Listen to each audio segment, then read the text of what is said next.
তাই না? ঠিক বলেছেন। আমি এখন আপনাকে যে ব্যাপার নিয়ে প্রশ্ন করব সেটা হলো, যদি কাউকে টাকা ধার দেই, সেই টাকার উপর কি আমাকে জাকাত দিতে হবে? যদি আপনি টাকা ধার দেন, যেটা ধার দেন, আপনি স্বর্ণ ধার দিতে পারেন, অথবা রৌপ্য, অথবা টাকা, অথবা পয়সা, তাহলে তখন সেই টাকার মালিককে জাকাত দিতে হবে। যদিও এখানে খেয়াল রাখবেন যে টাকা ধার দিচ্ছেন সেটার উপরে যেন কোনো ইন্টারেস্ট বা সুদ না নেওয়া হয়। যদি কাউকে ধার দেন তাহলে আপনাকে এখানে জাকাত দিতে হবে, যে টাকাটা ব্যবহার করছে তাকে দিতে হবে না। আর আপনি এটা হিসেব করবেন, যেমন ধরেন ধার দিলেন হয়তো আপনি ব্যবসার কাজে, বললেন যে প্রফিট ভাগাভাগি, তখন টাকাটা আপনার, এখানে আপনাকে জাকাত দিতে হবে। সাধারণত দুই ধরনের লোন দেওয়া হয়, একটা সিকিউরড লোন আর একটা হচ্ছে আনসিকিউরড লোন।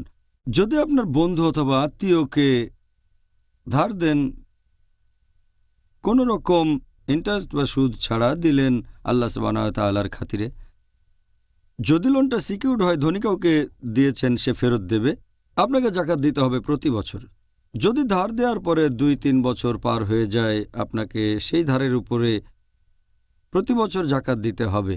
ধরেন ধার দিয়েছেন $1,00,000 বা $1,00,000, তখন আপনাকে জাকাত দিতে হবে $2,500 বা $2,500 প্রত্যেক বছর ধার দেওয়া টাকার উপর জাকাত দিতে হবে। যদি জাকাত দিতে না পারেন, যদি ধার দেয়া টাকা বা দেওয়ার টাকা না থাকে, জাকাত দিতে না পারেন, তাহলে যখন টাকাটা ফেরত পাবেন, হয়তো পেলেন 3 বছর পর, তখন দিয়ে দেবেন 3 বছরের জাকাত। 3 গুণ 2.5, তাহলে জাকাত দেবেন 7.5%, $7,500 বা $7,500। আরেক টাইপের লোন হচ্ছে আনসিকিউরড লোন। আপনি যে লোককে টাকা ধার দিয়েছেন, হয়তো সে গরিব, আর আপনার মনে সন্দেহ আছে সে হয়তো টাকা ফেরত দিতে পারবে না।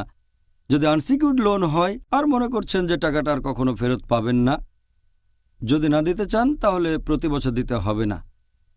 যদি আপনি না পান তাহলে জাকাত দিতে হবে না, কিন্তু যদি ফেরত পান 5 বছর পরে হলেও, আপনাকে তখন পুরো 5 বছরের জাকাত দিতে হবে। যদি 5 বছরের জাকাত হয় তাহলে 5 গুণ 2.5, তার মানে 12.5%।